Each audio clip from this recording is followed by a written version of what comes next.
ako po si Jessra Arenas nandito upang maghatid ng pinakamaiinit na balita patungkol sa ating bansa. Sa ating ulit ngayon, tatalakayin natin ang mga nagawa ni Pangulong Ferdinand Marcos Jr. sa kanyang panunungkulan, mga pagkakataon para sa ating mga Overseas Filipino Workers or OFW, ang kasalukuyang estado ng bansa, kondisyon ng mga Pilipino, seguridad ng bansa, at mga balitang pandaigdig. Simulan natin sa mga nagawa ni Pangulong Ferdinand Marcos Jr. sa kanyang kasalukuyang termino, kanyang pamumuno. Isa sa mga pangunahing layunin ay ang isyu sa mga agrikultura at pagkain. Narito ang kanyang pahayag. Patuloy ang pamahalaan sa pag-iisip ng mga makabagong paraan upang lalong mapaunlad ang sektor ng agrikultura. Kaugnay nito, nagpulong kami kahapon ng iba't ibang ahensya ng gobyerno kasama ang pribadong sektor.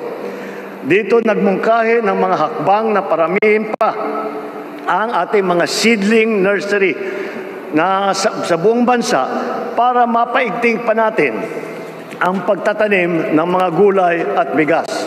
Ito po yung programang ginawa po namin ay yung seedling production.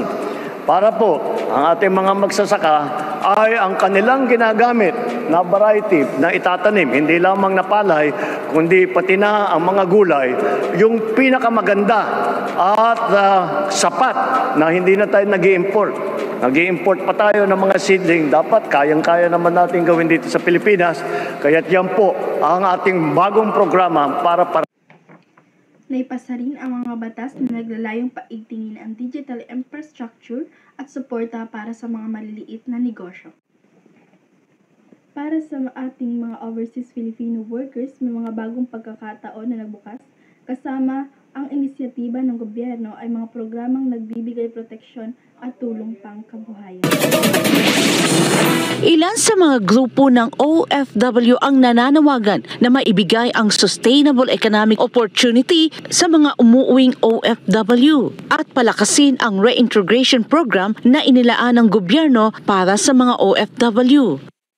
Ang masasabi ko pong mga challenges na laging kinaharap ng isang migrant returnee na katulad ko, lack of resources to our government to support us to find stable income or job in our place.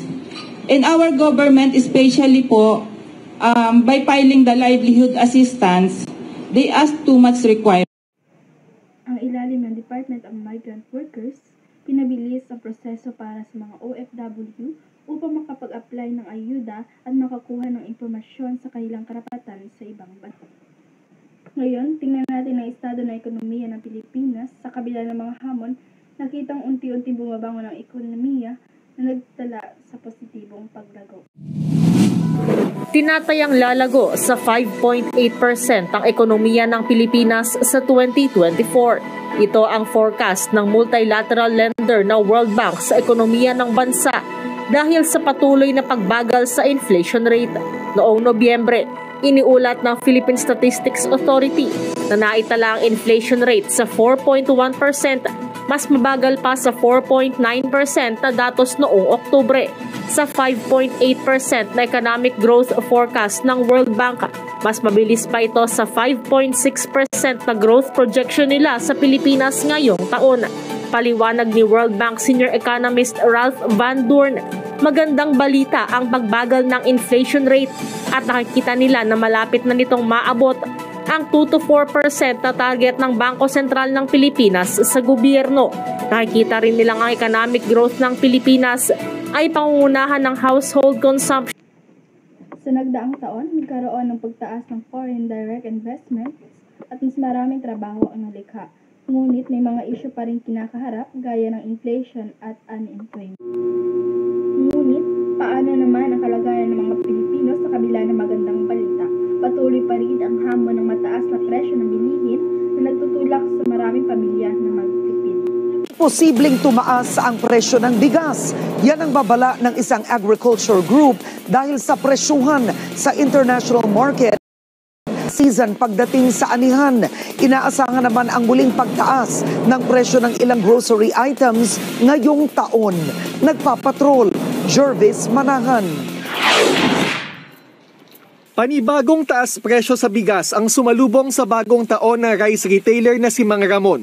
20 hanggang 50 pesos kada sako ang itinaas ng binibili niyang bigas mula sa kanyang supplier. Kaya ados pa lang ng Enero, nagtaas na din siya ng presyo. Nasa 54 pesos kada kilo ang pinakamababang presyo ng bigas sa Mega Q-Mart sa Quezon City. Yung gataka po mamimili. Ay sabi ko, wala po tayong magagawa. Kung hindi mo tayo kukuha ng mahal, wala kaming ibibinta. Ay siyempre po, ang mamimili po nakakaawa. Yun, ang bibilhin sa 10 kilo, 5 kilo lang bibilhin.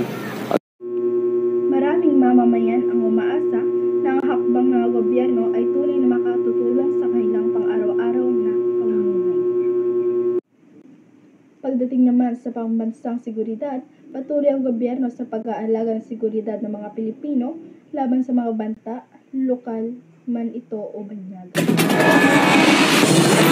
Inilabas ng isang media company na nito lang nakaraan ang balitang mayroon umanong mga Chinese hacker na tinatarget ang Pangulo ng Pilipinas at ninanakaw daw ang mga data ng militar.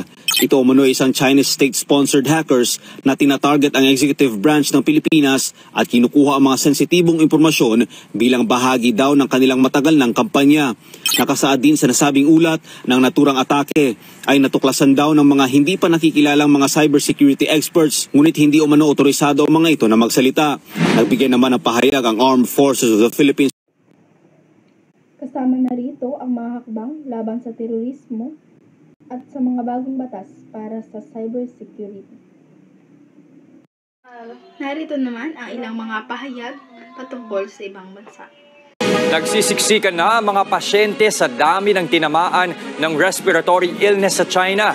Kaya ang mga otoridad doon nagbukas na ng karagdagang mga clinic para tumanggap na rin ng mga pasyente. Nasa frontline ng balitang yan, Simon Gualvez. Hindi pa rin mahulugan ng karayom sa dami ng pasyenteng may respiratory illness sa mga ospital sa northern China. Sa Beijing, mas marami ang mga batang ina-admit.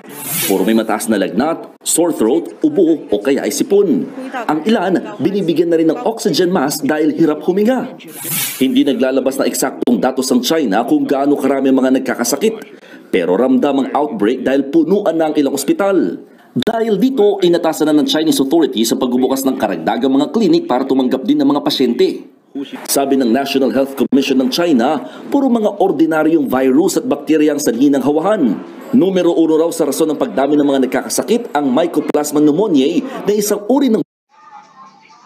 At yan lamang po ito sa balita natin ngayong araw.